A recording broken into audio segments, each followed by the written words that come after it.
एक अन्य मित्र ने लिखा है, प्रभु नमन, जब मैं मौन हुआ तब एक सन्नाटा छाने लगा और कई दिनों तक इस सन्नाटे का मैं मज़ा लेता रहा।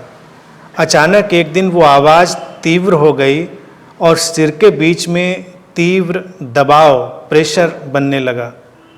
डॉक्टर को दिखाया तो डॉक्टर कहते हैं कि ये टिनाइटिस या टिनिटिस है, प्लीज़ समाधान दें।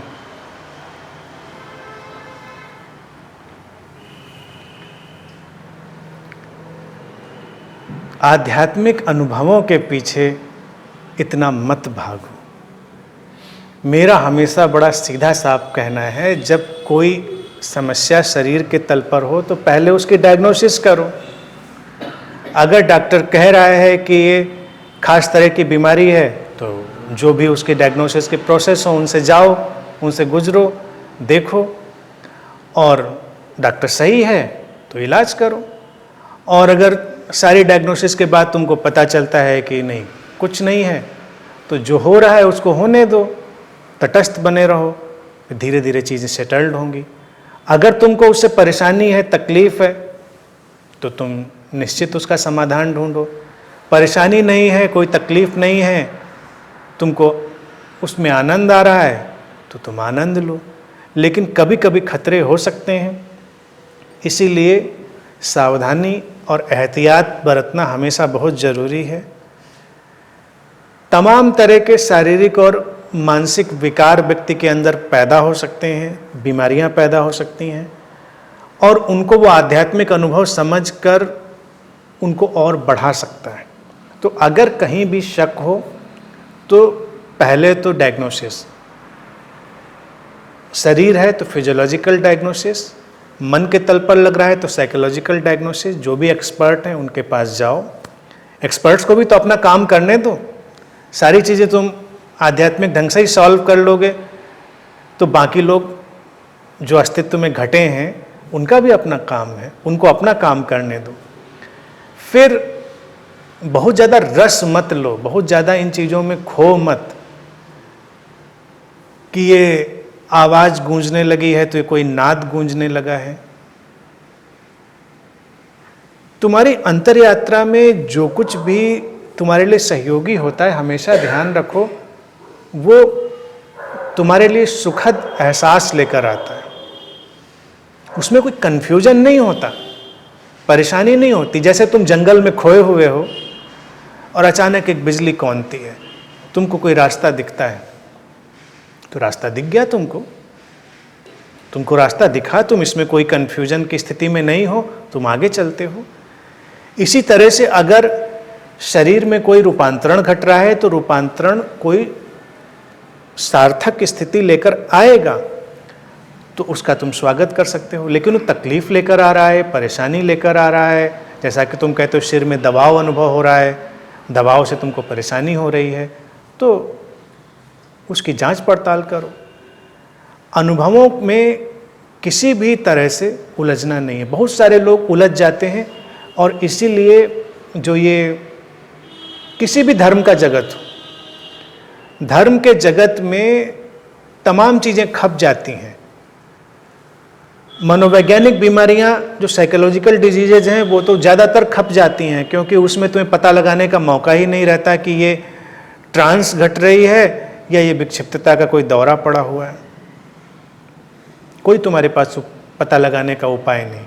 उसके लिए तुम्हें एक्सपर्ट्स की राय लेनी पड़ेगी, समझना पड़ेगा। गुरु लोग क्या करें तब तुम उनके पास जाते हो, उनको तो अपना संप्रदाय बढ़ाना है, अपने कल्ट को उनको मजबूत बनाना है, तो वो तो तुमको कोई ना कोई उपाय देंगे। तमाम बाबा लोग तो तुमको शारीरिक बीमारियों में भी कोई ना कोई गोली और कुछ ना कुछ देते रहते हैं, जब तक हालत तुम्हारी ज़्यादा ना बिगड़ जाए, इतनी बिगड़ जाए कि फिर तुमको हॉस्पिटलाइज्ड होना पड़े, तुमको इलाज लेना पड़े। ईमानदार रहना जरूरी है। वो आध्यात्मिक लोग भी ईमानदार हैं जो ईमानदारी से काम करते हैं। साइकिक हीलर्स भी जब डिसऑनेस्टी से काम करने लगते हैं, योग सिखाने वाले डिसऑनेस्टी से काम करने लगते हैं, तो मुश्किलें खड़ी हो जाती हैं। तुम कह सकते हो सहयोग मिल सकता है। अब जैसे योग प्राणायाम है, उससे भी तुम्हें शरीर और मन के तल पर सहयोग मिलेगा, लेकिन सब कुछ उससे ठीक हो जाएगा ऐसा नहीं है। तमाम तरह की साइकिक हीलिंग के मेथड हैं, उससे भी तुमको सहयोग मिलेगा ऊर्जा के तल पर, लेकिन सब कुछ ठीक हो जाएगा ऐसा नहीं है। जिन चीज़ों के लिए जो चीज़ें जरूरी हैं तुमको वही अप्लाई करनी पड़ेंगी, अन्यथा डिसऑनेस्टी पैदा होगी। और डिसऑनेस्टी अध्यात्म के जगत का सबसे बड़ा रोड़ा है, सबसे बड़ी अड़चन है। दक्षिण भारत में देखिए, भारत के बहुत बड़े योगी हुए BKS अयंगार। अयंगार योग के नाम से उनकी पूरी पद्धति प्रचलित है। उन्होंने तमाम लोगों को ठीक किया, सिखाया। और मुझे जितने भी इस तरह के योग सिखाने वाले लोग आधुनिक भारत में रहे, उनमें वो सबसे संतुलित, समझदार और सदी हुई बात करने वाले लगे। ऐसा कभी नहीं कहते रहे कि हर चीज़ उनके पास रामबाण है, सहयोग करेगी। उनको भी दिल का दौरा पड़ा, हार्ट अटैक हुआ, तो उन्होंने ये नहीं कहा कि मेरे पास जो पद्धति थी उससे कभी दिल का दौरा नहीं ही पड़ेगा, क्योंकि हार्ट अटैक पड़ने की तमाम कंडीशंस हो सकती हैं। लेकिन जो योग से उनको फ़ायदा हुआ, ये हुआ कि उन्होंने उसको बहुत जल्दी रिकवर किया, जो इलाज था वो कराया, और उसके बाद भी वो जीवन पर्यंत सिखाते रहे, अपने सारे आसन करते रहे, जो कि उनकी अपनी आंतरिक शक्ति का प्रमाण था। ये ईमानदारी की बातें हैं। लेकिन तुम सोचो कि सब ठीक हो जाएगा तो मुश्किल है। ध्यान के बारे में भी ऐसा ही प्रचार कई लोग करते हैं कि जैसे हर बीमारी का इलाज ध्यान में है। ऐसा नहीं है। तुम ध्यान की अवस्था में होगे, तुम्हारा शरीर मन अलग तरह से काम करेगा, तुम जल्दी रिकवर होगे, लेकिन ऐसा नहीं कि सब कुछ ठीक हो जाएगा।